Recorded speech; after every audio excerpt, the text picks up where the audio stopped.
So one of the questions I had last night was, this is okay, why did I become interested in Turkey? And what are the changes I've seen and maybe some of my experiences? And I think it's important because I first went to Turkey in 2008, largely because I had time in between my two master's semesters, and it seemed like an interesting place to visit, and there was an airline deal.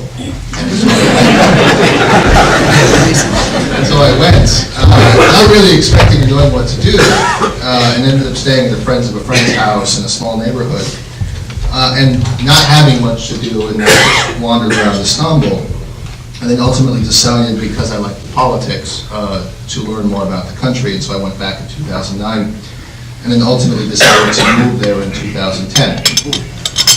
And I ultimately knew what I wanted to do was start my doctorate after my master's studies, so it was a good home base to write a dissertation about Turkey. And one of the things I was trying to do to raise money for myself so that I could pay the bills was to find work at a research institution. And just to give a sense of the change in Turkey is that in 2010, as I was going around to these places introducing myself, they were all happy to have a foreigner in Turkey. They still are. But they wanted to know if I knew anything about the European Union accession process. And to what extent would I be able to help on their internal research projects on Turkey's accession to the EU. So grappling with changes to their legal legislation to come in line with the European Union, internal reconciliation on some of their conflicts, both with Kurdish minorities and some of their neighbors, and what a future of Turkey in Europe looks like. And if you fast forward now to 2017, one of the questions I'm asked a lot in Washington where I work, both by U.S. government officials and non-U.S. government officials, is will Turkey leave NATO? And so you see a 7-year change in the questions I'm asked and the perspectives on Turkey, even though the government in Turkey is headed by the same person.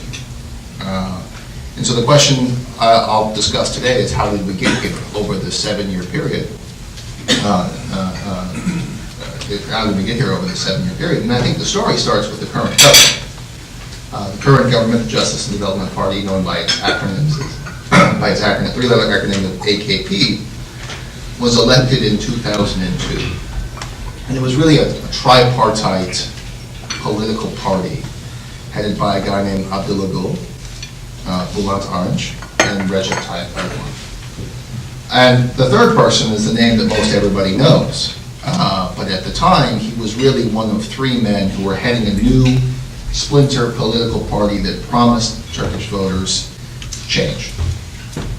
And their acronym, AK Party or AK Party, AK in Turkish means white. It also means clean. And so it is AK Party, we are the clean party, we are going to move the country forward away from corruption and economic mismanagement. And this was really their raison d'etre, this was their political message to Turks, was that we were going to push forward on the European Union process, and we're going to lift the country out of financial problems, particularly coming right on the heels of a major financial crisis in 2001. And one component of this was that Turkey was going to be firmly rooted in the transatlantic Western alliance. So European Union obviously being one, strong ties with the United States being two, and then more economic integration with the world. This was particularly interesting for this party because these three men are products of Turkish Islamist politics. So they are a splinter group off of what we would call an Islamist political party that was banned in 1998 by the Constitutional Court for anti-secular activities. And as part of that ban, Recep Tayyip Erdogan, the now president and then previously prime minister, was jailed. And he was jailed for reciting a poem at a large rally. then put under house arrest. But nevertheless, I think that this jailing and then this reformation of his party would come back later as a formative political experience for him when there was similar political problems inside of Turkey. And it's important to remember, and I think important when you think about Turkey, is that the original AKP, so I always call it AKP 1.0, I think we're on AKP 5.0 at the moment, was a broad, diverse political coalition. They didn't just pull votes from Islamists or nationalists, although those were their core constituencies, but their vision of a strong Turkey within the European Union attracted a lot of Turkish liberals. And because of that, going back to my original story, the early emphasis particularly on democratization in changes to the legal code to come in line with European Union standards had broad support amongst the Turkish electorate. And ultimately, they were successful in pushing this through, that by 2005, the accession process begins formally, and then almost as soon as the accession process begins, it ultimately begins to stall. Because the early steps that were needed to take to harmonize legislation are relatively easy. It's changing of the legal codes, things that are low-hanging fruit were already implemented, and then the tougher things began to being asked of the Turkish government, and then that became somewhat politically difficult for this party because of the types of things that they would have to do and how that would affect their internal coalition. And I think you also began to see pushback, particularly from what we would call here like the secularists inside of Turkish politics. So there are four main Turkish political parties. There's the AKP, as I talked about. There's the Republican People's Party, which is the second largest party in Turkey. And we nominally call them secularists. There is the far-right Nationalist Party, which are Turkish nationalists, Turkic nationalists. They go by the acronym MHP. And there's a Kurdish nationalist party, now calling themselves the People's Democratic Party, or HDP.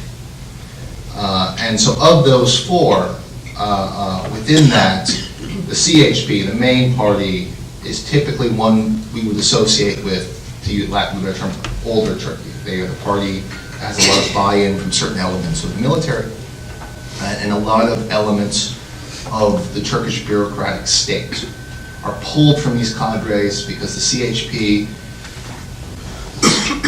membership base are largely more educated than those of the AKP, and they were able to take advantage of certain things within the Turkish political system that allowed for them to take state jobs. And Turkey at that time is a highly secular state, and not secular in the terms that we would think of, but more secular in terms of Jacobean French secularism. And so one of the big restrictions is that women with headscarves were not able to go to public university. And so they were not able, and they weren't really allowed to step into government buildings with the headscarf. It was against the law, and particularly in military buildings. So you think about this political coalition between these new Islamists, the AKP, and the old guard being the military and secularists. It was always very tense because the concerns of the AKP having an agenda, a hidden agenda, that they wanted to eventually turn the state in its own image and undo a lot of the sort of bedrock secular understanding of the states.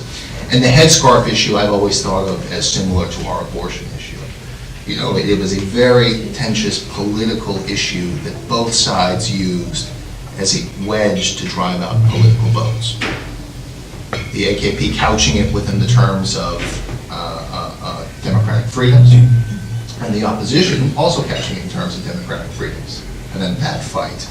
And in retrospect, this leads to an event in 2007 that I think is important to talk about, which is that the Turkish presidency, before the recent changes that I'll get to, the president was elected by the parliament and is largely ceremonial, although there are powers associated to him.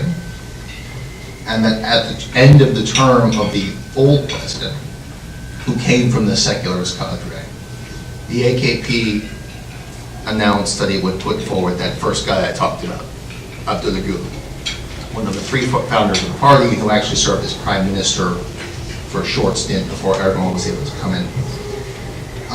And this was a real test because his wife wears the headscarf. And so this idea that there would be a man who comes from Turkey's Islamist politics and whose wife would wear a headscarf, and then she would have to enter government buildings. Particularly, there's a ceremony where they go meet the military and stuff like that. Became a really hot political issue. And one of the things that happened within the Constitutional Court was a case was opened against the AKP for violating anti-secular activities. And this begins, in my mind, to trigger Erdogan's deepest fears, which is his internal overthrow by bureaucratic processes through the use of the legal system, similar to what happened in 1997 and 1998, but ultimately ends in his arrest. And so, rather than sit back this time,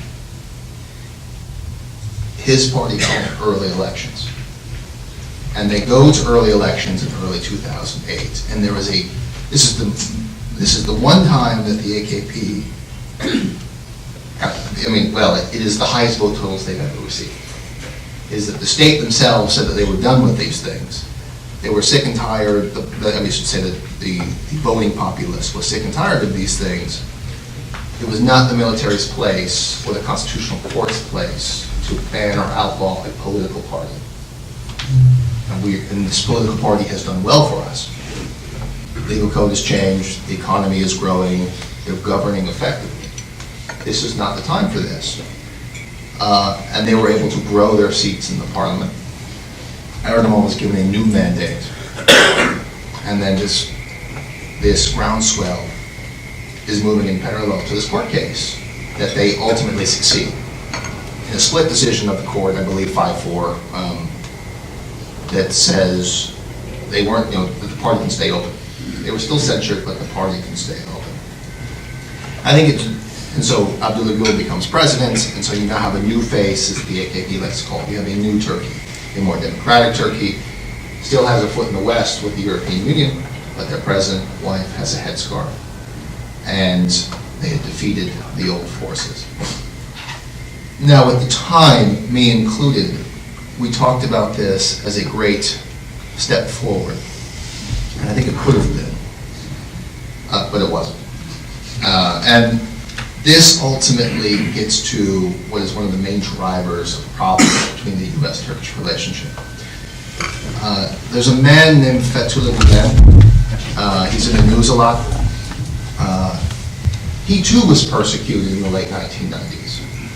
He is an imam who leads this sort of brotherhood tiny sect of Islam. Well, sect is not the right word. A brotherhood where he is thought of as an internal figurehead of a movement. And these people listen to his sermons. He was quite popular in the 70s and 80s, putting out sermons on cassette tape. More and more now on videotape. He's reviled by most of Turkish society, particularly the secularists. The nationalists don't like him, and the Kurds don't, and the nationalist Kurds don't like him. But he had a little in with the AKP. So he's largely hated in Turkish politics. But his followers are pushed to go to secondary school, to be educated, go to these schools, to enrich themselves, and then to move into elements of the Turkish bureaucracy in order to remake the Turkish state in their own image. So rather than a top-down approach, they were going to come from the bottom up via education, and then they would be able to legislate top-down. Well, when he fled Turkey, he decided to come here, south into Pennsylvania, where he now sits at top of his organization. And he lives a very nice life, and he has a big compound. And for a very long time, he was Erdogan's closest political ally. The two men work closely together. Elements of the Gulen movement, who are not overtly political, or I should say, not in a political party, had grafted themselves onto the AKP and were beginning to staff out positions within the bureaucracy. Particularly strong within the police force and the judiciary, less so on the courts. And were coming up through the military. And the military is important here, because in response to the 2008 Constitutional Court, you had what Turkish commentators were calling at the time, and this is where I became fascinated with Turkish politics, because you can't make it up, this pushback against the military from what we now know, where it's an AKP Gulenist alliance through the court system to open court cases. Three. They're called Ergenekon, Balyoz, or Sledgehammer, and then there's the third one involving the Navy, where evidence was being smuggled to reporters and then published in the newspaper that purported to show senior military officers planning for a coup.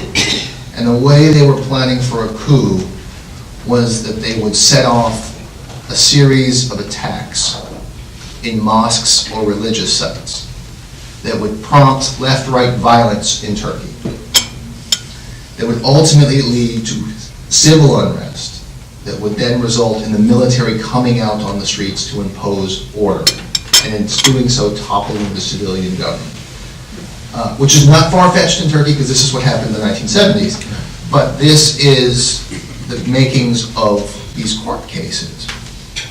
And it was really fun to watch, because it instantly became clear that a lot of the evidence that was given to these newspapers was fabricated. They didn't do a particularly good job at fabricating them. Like, for example, the fonts used on Microsoft Word were from versions that were in 2007, but the meeting was supposed to have taken place in 2003. Or street names listed in the indictment that were supposedly supposed to be from 2003 had been changed, but they were using the older name, and so it was clear that they were not doing a very good job at fabricating this, but because the Gülenists and the AKP were in alignment, this was largely overlooked. And there were these special systems set up to try all of these officers. Now, this is important because these officers who were indicted, there was well into the hundreds, were basically taken out of the military, and then people were promoted in their place. And these people who promoted in their place will come back in the story in July of 2016. And this was the main thing when I was living in Turkey that was going on. It was these trials, and ultimately the question was, to show how much the mindset has changed, was, yeah, there's some problems with the trials. We can clearly see that there was some forgeries. But those guys were also up to no good. So is the trial a step forward, or is it a step back? And those were the sites of huge political fights. And then, just to make the story even more fun, I'm from Los Angeles, so I would travel. When I was living in Turkey, I would go to LA twice a year for Christmas, and then we would figure out a time, either in the spring or summer. And I'll never forget, it was December 2013, and I was home for Christmas. And it's in Los Angeles, so I'm in shorts and a t-shirt, sitting by the pool. And all of a sudden, an older version of that same iPhone on the foot started to buzz consistently. And I'm like, oh my God, what's going on? Because of the time change, it was about 6 o'clock in the morning. We started to see reports of audio tapes or audio recordings leaked onto YouTube that implicated 4 Turkish ministers, all of which are now under indictment in the Southern District of New York, and members of Erdogan's family involved in massive, massive corruption, to the tune where one of the audio recordings is quite famous. It's Erdogan's son and his daughter in talking to each other, and at some point Erdogan comes on, the son's in tears, and the daughter's very steely, and she figures out how to solve the problem, is that they have to hide 30 million euros in cash, sitting in an apartment in about 12 hours. Because the concern is that the police were starting to pick up people involved in this court case. And this was a bolt from the blue, you know. And it ultimately gets revealed that elements of the Gulen movement had turned on the AKP. So the question is, why did the Gulen movement turn on the, and I can answer that in the questions because the story zigzags, but the two men had begun to have a falling out political fight over control of economic resources, and an early push by then Prime Minister Recep Tayyip Erdogan to remake the Turkish state into a strengthened presidential system where the power would be consolidated in the office of the presidency that he would, oh, by the way, run for in a direct election. And there were two sets of tapes, December 17th and December 23rd. And the question was always, will Erdogan survive this? And those of us who had spent time in Turkey knew that Erdogan would survive. He was too strong to be overthrown by this. He had too many elements of power consolidated.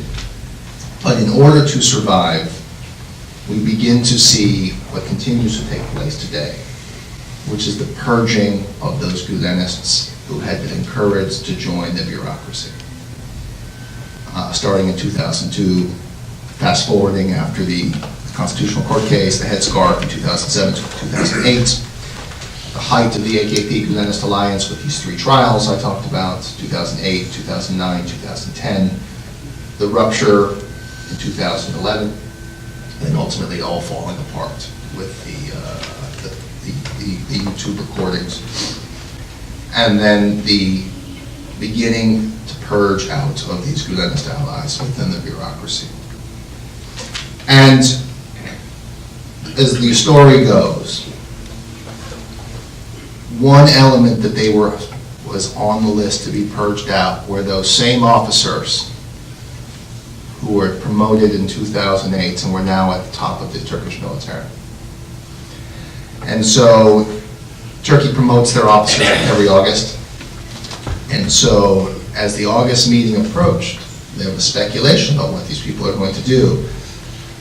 Well, we found out on July 15th, 2016, which was elements within the Turkish military, many of which were promoted during these trials, some of which were not. And so this gets into the question of was the coup real or not, decided to revolt against their own state and try and kill the elected president. And so that is the sort of the story of the July 2015 coup attempt.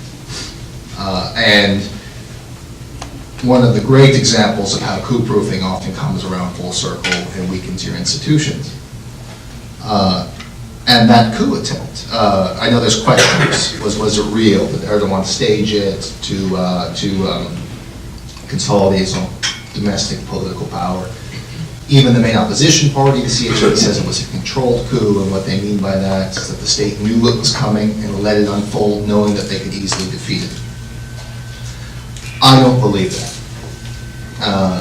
If you were to bring up another Turkey expert, they may have a different opinion on this, but I don't believe that because I think it was larger than most people give it credit for.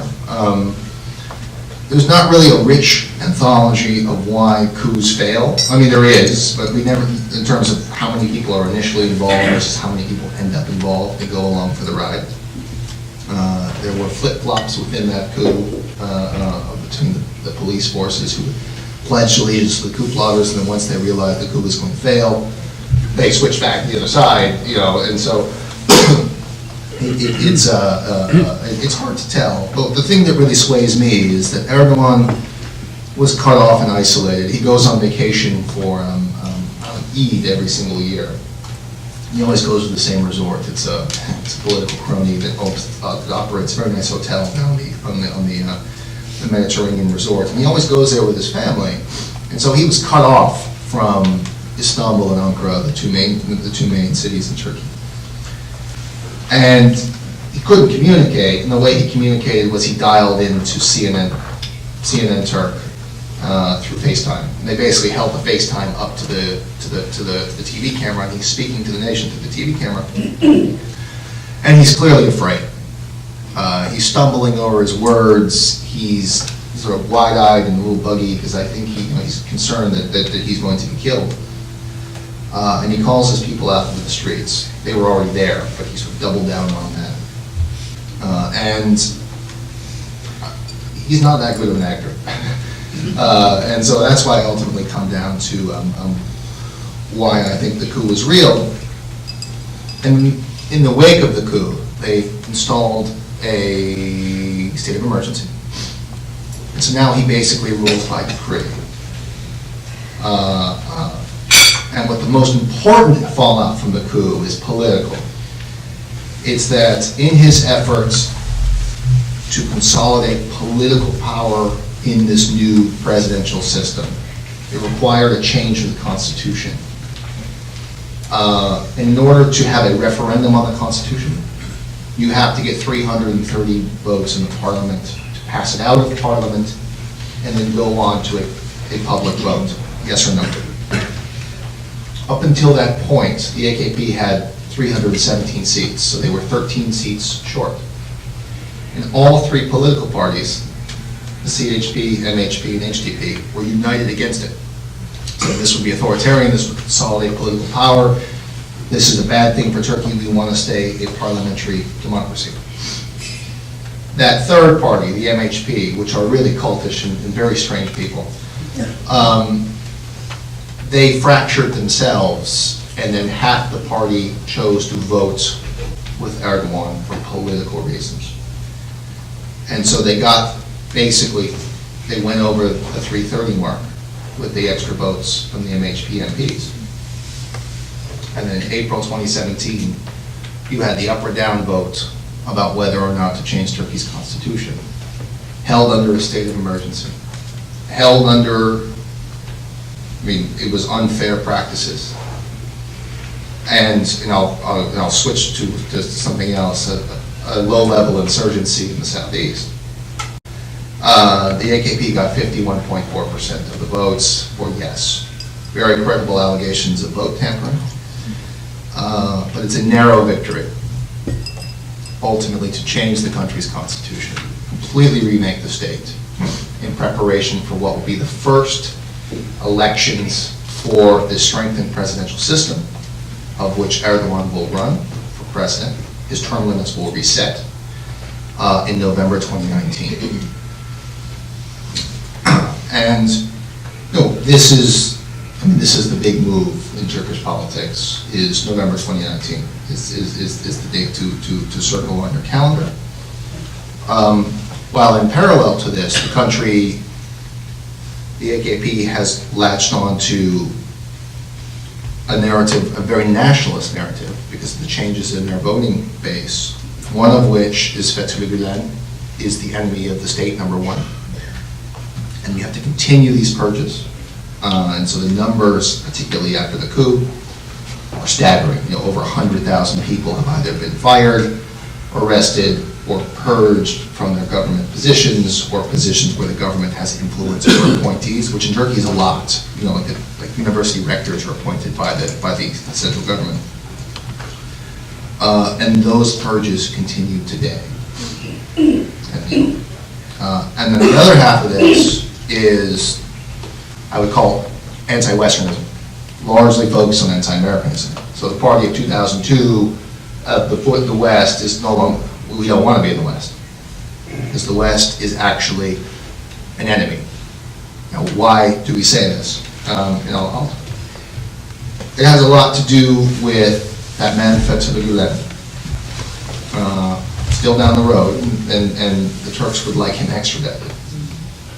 But I'm not a lawyer, but I think there's a lot of lawyers in the room. the idea that he would be extradited seems pretty silly at this point, given what we know about the state of Turkish rule of law. And just from discussions around Washington, people who were involved in this, is that the original Turkish filings were quite sloppy. And so a sloppy process probably brought along, like, how can you file an extradition when you've just purged 100,000 people? You know, how are your own state institutions functioning? Perhaps difficulty directly connecting the end to the coup. And third is that even if they were able to do this, the Department of Justice would have to sign off and say that Fethullah Gulen would get a fair trial in Turkey. And then fourth, even if they were to do that, Fethullah Gulen has a lot of money, and it's the way that I understand it, it would first start in the Pennsylvania court system and work its way up. So we're talking a very long time process, even in the best case scenario, and nobody thinks we're in that best case scenario. And so I always say he's probably going to die in the United States. And then until he does, we're going to have this thing hanging over U.S.-Turkish relations. The other thing is that those tapes leaked on YouTube. They all revolved around a guy named Reza Zarrab. He's an Iranian Turkish citizen. And he sat at the middle of a massive sanctions busting exercise against U.S. sanctions against Iran, where he basically leveraged assets from the Turkish state to surreptitiously pay Iran for natural gas in violation of this. One potential punishment of which is that you will run afoul of U.S. sanctions and could be liable to prosecution under U.S. law. Well, Reza Zarrab decided to take his family to Disney World in December, in 2015 or 16, I can't remember. And promptly upon getting off the plane in Miami, was arrested. And then to include this, the Turkish State Bank was the main financial, it was Halkbank, it was where the money transactions took place. Their general manager came to New York City for a trade show and was arrested. And the main evidence levied against these guys are those YouTube tapes that were put out on social media, which the Erdogan government says are a montage, not real, obtained illegally, have no standing in the Turkish court of law, and are being led by Fethullah Gulen followers, which are terrorist threat number one to Turkey. So this entire process is illegitimate in Turkey's eyes. And to make it even more fun, the indictment has now included the 4 ministers that were in Erdogan's government. And so this is all taking place, and then to make it even more fun is that Reza Zarrab has flipped and is now a witness for the prosecution. So he is laying out step by step how the Turkish government was violating U.S. sanctions. This has been riveting Turkey analysts' foot. It's going on right now. You know, he testified for 4 days, and if you were to measure our productivity for a small cadre, it's really dropped because all we're doing is watching this trial. And one of the big staggering things is the bribe he paid to the former Turkish economy minister to make sure that planes full of gold made its way out was 45 million euros. It was clear to say that he was just accounting the euros, not including other currencies. So Erdogan was hiding 30 million euros in cash. And we can see those numbers are not astronomical. They're pretty consistent. So the numbers are out there are completely staggering. And then finally, it's the war in Syria next door, which I got a first-hand look at because it was really kicking off when I was living there, and you hear stories about the Turkish border being wide open and people moving across back and forth. Absolutely true. The place was the Wild West. Buses would just pull up to the border and they would open the back emergency exit and people would just walk across. It was like that until 2015. But as a tactic to fight the Islamic State, the United States has allied very closely with the Syrian Kurds, which are closely linked. They are an affiliate of the same Kurdish nationalist group that is fighting an insurgency in southeast Turkey. and which has been at war again since July 2015 inside of Turkey. So you have the US giving direct air and military support to a group who on the org chart is just sort of off to the left of the same mother group that is now involved again in a low-level insurgency inside of southeast Turkey. And so it's these two things, the Zarab anti-American nationalist prong of the AKP's new platform post-coup, and concerns about US policy in Syria and the empowerment of a group that Ankara doesn't like as prong number two, that have together fed what is, in preparation for the November 2019 elections, and this frenzied rally around the flag rhetoric that begin to shape the broad contours of US-Turkish tensions, which are very real. The two sides have zero trust between the two sides, government to government. And then the most recent manifestation of this was the United States canceling visa services inside of Turkey. So Turkish citizens no longer can apply for visas inside of Turkey to come to the United States. They can go to a third country, and there has been a slight lifting, so there are medical exceptions for students, but more or less the visa restrictions stand. And in response, Turkey passing reciprocal measures that bar Americans from getting a visa to go to Turkey. It was very easy. I mean, it's not really an equal thing, because to get a visa for Turkey, you just had to go online and type in your passport number, and you could print it out within 30 seconds. That is the current state. So I was supposed to go in December. I let my residence permit expire in 2013, so I can't get back into the country. And the mechanisms for me to get on an airplane and go, possible. I could go to Canada or something like that, or go to the actual consulate. But given everything else that's going on, I've just decided to stay home. So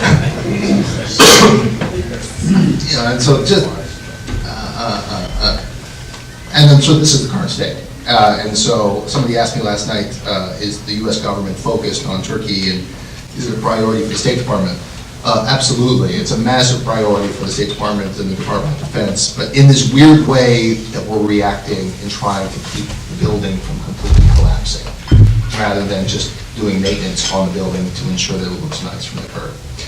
So with that, I'll stop and take as many questions as I can. Is there a way to do it, or should I just call on you? That's all I can. So you've got enormous perspective here.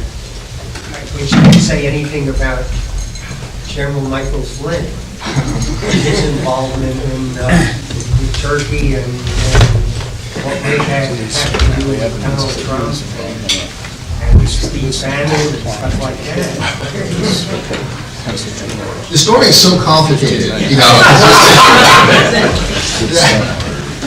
when I was thinking about that, I was thinking about whether I should mention the Flynn stuff on the train ride up yesterday. I ultimately decided not to, but I thought somebody would ask about it. By the end of the Obama administration, the Turkish government in the US were hardly speaking, or if they were just yelling at each other across the room. And the Turks, because it was ultimately Obama who makes the decision to go deep in the partnership with the Syrian Kurds, is considered to be a very evil man over there.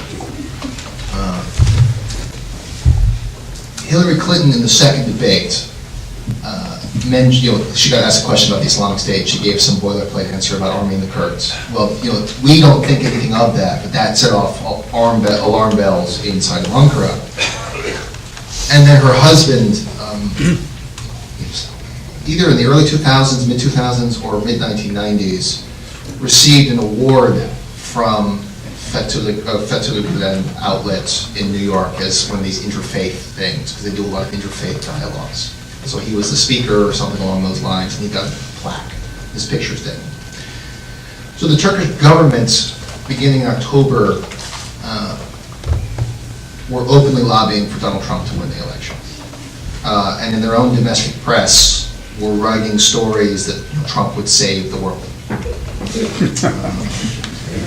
What we now know, and at the time was unclear, because we couldn't figure out, the Turkey watchers, why an Islamist political party was grafting itself onto Donald Trump when one prong of his campaign was a Muslim ban. He just, he didn't compute.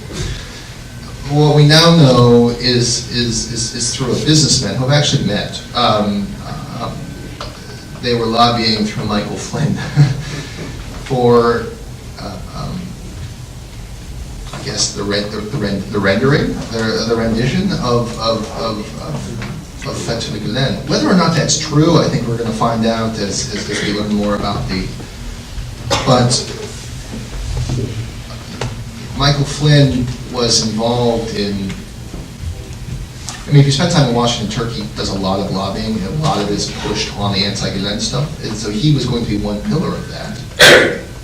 And they had direct access to the highest levels of of what would become the incoming Trump administration. The way they framed the Flynn stuff in their domestic media is that this is part of the same plot. The U.S. has been co-opted by elements of the Fethullah Gulen organization, particularly the judiciary, and that Zarab Flynn is part of a global conspiracy to put pressure on Erdogan, either for him to resign, and therefore is an actual coup plot, or to bring Turkey to its knees for being too independent from the United States. So, yeah. So Flynn is a nice subplot to this. Just knowing the guy who signed the contract, he was clearly working on behalf of the Turkish government. He's also not very smart. And so I think he got himself in over his head and thought he understood Washington when he lived. Amidst all the turmoil, do you see anybody who could mirror Kemal Ataturk's secularization, re-secularization of Turkey on the horizon? I mean, we're in uncharted water in Turkey because when things like this happened in the past, the military would overthrow the government. And then the reset button would be pushed. Well, they tried, and it didn't work. And so it's unclear as to where this is going to go. I don't personally think so. But one thing that I went to Turkey, I was in Turkey in April, last April, and I was in Turkey again in August, and I was supposed to go in December, but for reasons I said I'm not going. But what's changed in my recent trips is the extent to which internal AKP party rot is starting to really bubble up to the surface. And that more and more people are talking about authoritarianism, corruption, and you hear more and more, the party used to be completely locked down and that you didn't get any real leaks. You get more and more leaks about how internally key members are feuding with each other. And I think that's largely a reflection of the fact that the party's changed now, and it's really just it's a vehicle for one man's personal interest. So the question everybody has is if he dies, who inherits the system he creates? And if he loses an election, will the person who inherits his system give power back? And my personal belief is nobody ever gives power back. And so even if you have a rival take power and reorients Turkey and tones down the anti-Americanism or something along those lines, it will still inherit a state that is built around the execution of power for one man. And so it's going to take a lot of undoing and a visionary leader to try and reorient the country back towards, I mean, it could still be a presidential system, just, a presidential system that actually functions like France, not a presidential system that functions like Turkey, that makes sense. Could you give us some optics on Turkey's relationship with two other major world powers, Russia and China? And How has that developed over time, and where do we stand now? Yeah. Well, the China one is interesting because, I'll start with China because it's shorter, is that the relationship isn't very well developed, but the Turks would like it to be, particularly for trading. So when Erdogan came to the U.S. in March, when his entourage got into the fight, which was actually an Atlantic Council event, which was an interesting experience, they made a big deal in their own press that he came from Beijing. So he went Beijing, Washington, and therefore he was, this great statesman traveling between the two great powers. The up-and-coming Beijing, and then the world superpower Washington. Nobody in Washington had any idea what they were talking about, because that meeting was scheduled just because that was when the president was available. But, I think it's important, at least the symbolism in their own media is that they would like to deepen this relationship for trading. They're involved tangentially in this one belt, one road, or one road, one belt thing. And they have interests in Turkic countries. But there is a problem. There's a festering problem with always in Turkish-Chinese relations. It's the Xinjiang province. Uyghurs are ethnic Turks, and so the oppression of these people resonates domestically. And Ankara, for a while, was running illegal visa stuff through Thailand to bring out some of these people. Russia, I find more interesting because there's a lot there. The only time I've been to Russia is from Turkey. And that forever changed my perspective because I think the flight is 2 hours. You just go right across the Black Sea and you hit Crimea and you just keep going to Moscow. It was 2.5. But the two countries were fundamental antagonistic actors in Syria to the point where Turkey shot down a Russian jet in November 2015. And Russia didn't take too kindly to this and began to bomb Turkish aid convoys entering Syria. Aid and weapons convoys going into Syria. And I would argue that it was Russia's military action that defeated Turkey in Syria. But out of that defeat comes the political expediency in Ankara to go to Moscow to try and achieve their objectives. And those objectives were blocking the United States and facilitating the continued expansion of Kurdish control along their border. So you have a Turkish military intervention on August 24th. The same day that Joe Biden lands,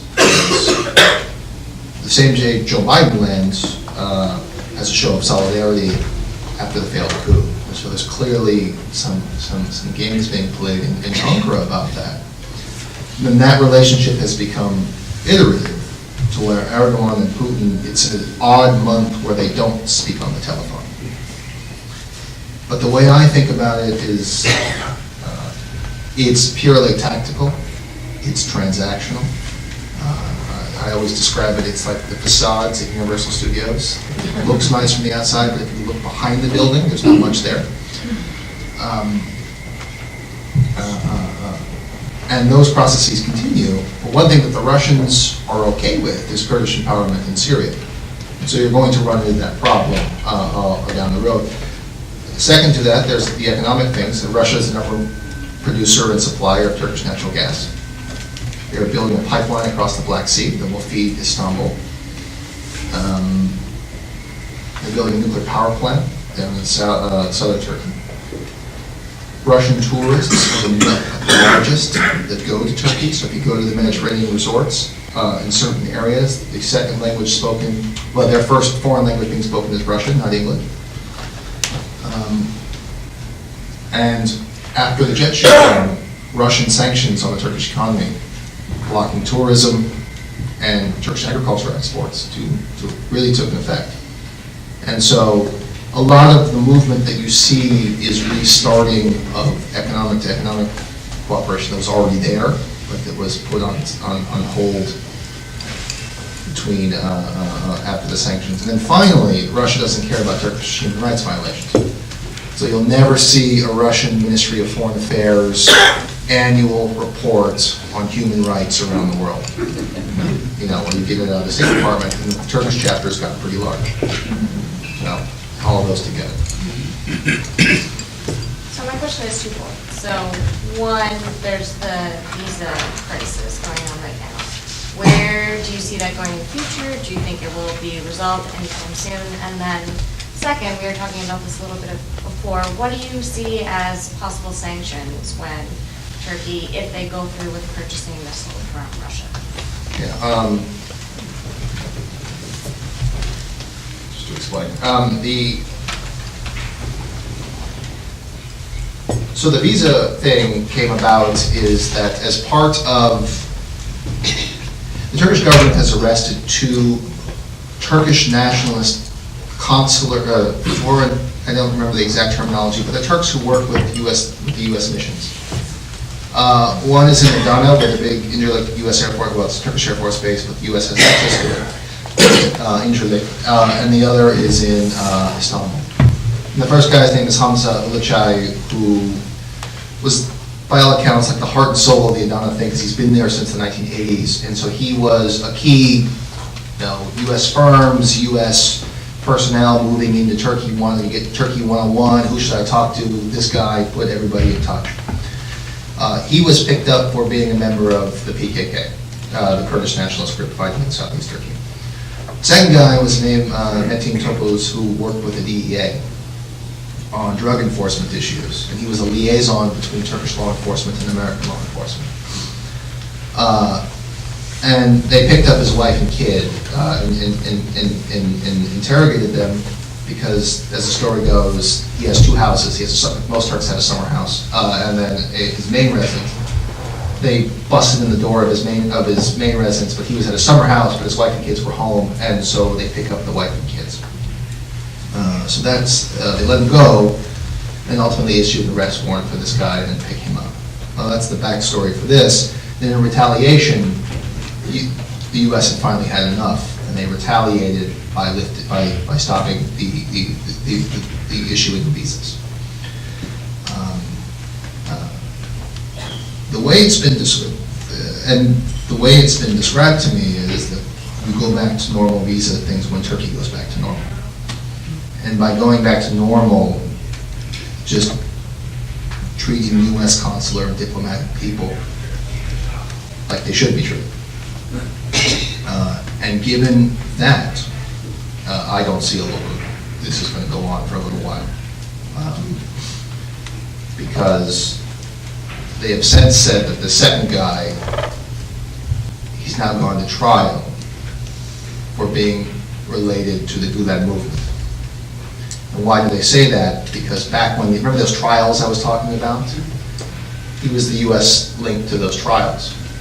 And so he would talk to the prosecutors, so the U.S. knew what was going on in those trials, and so they're retroactively using those conversations to suggest that he's a member of the Gulen movement, even though when those trials were going on, these prosecutors were employees of the Turkish government. And Erdogan can't exactly release him, because he'll look weak in front of the Americans. And so you go round and round in this incentive structure. As for the Turkey's in negotiations with Russia for an air defense system, because of our own internal problems with Russia, U.S. Congress passed Russia sanctions in July 2017.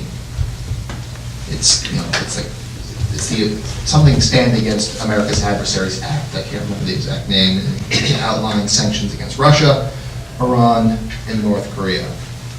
In October, the administration put forward a list of firms that are sanctionable if foreign partners do business with them, and one of them is the maker of this missile system that Turkey wants to buy. So the question is will Turkey get U.S. sanctions if they finalize this purchase of a Russian missile system? And I'm actually writing a paper about this right now, and in all of my interviews with U.S. government officials, the answer is we have no idea. Because it was done differently. The sanctions legislation was written in Congress without thinking about enforcement. and then basically handed over to the administration and said, we have to enforce these, rather than the administration going to Treasury and then writing them the other way down. And so enforcement was thought of already. So it's unclear as to whether or not sanctions will be, how this will be enforced. But built into this legislation is a presidential waiver. And I would expect the presidential waiver would be used because Turkey is a NATO ally.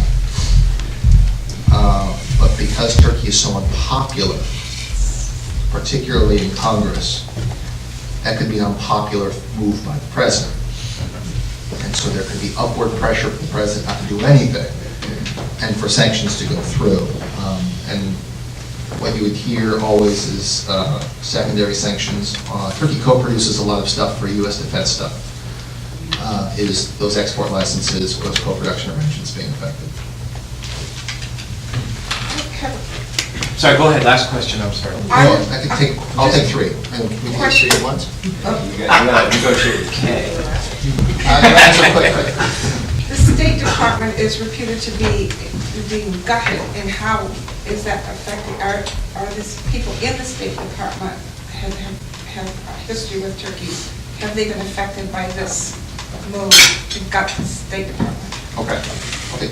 And I'll answer in 2 minutes. What do you see as the future of Turkey in NATO? On states, we don't have an ambassador in Turkey.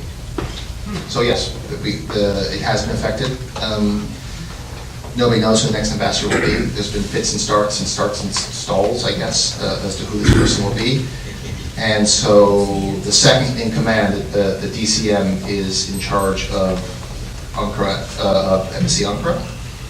And obviously, without an ambassador, that's a problem with all of this. Leading to the second question about what is Turkey's future in NATO. Turkey has no incentive to leave NATO, and no U.S. government official I ever talked to wants Turkey to leave NATO. It's more in the chattering classes amongst people of my peers. There's no mechanism or process to kick a member out of NATO. And they still do stuff for NATO. And so I expect it to be a rough road politically. But one thing that's interesting, I'll wrap up here, is that from all of my discussions, why at the top level all this political stuff is crazy, is that at the working level, particularly military to military, and business to business, those things keep on churning along, and the two sides are still able to talk. I'm going to stop now because I don't know when I'm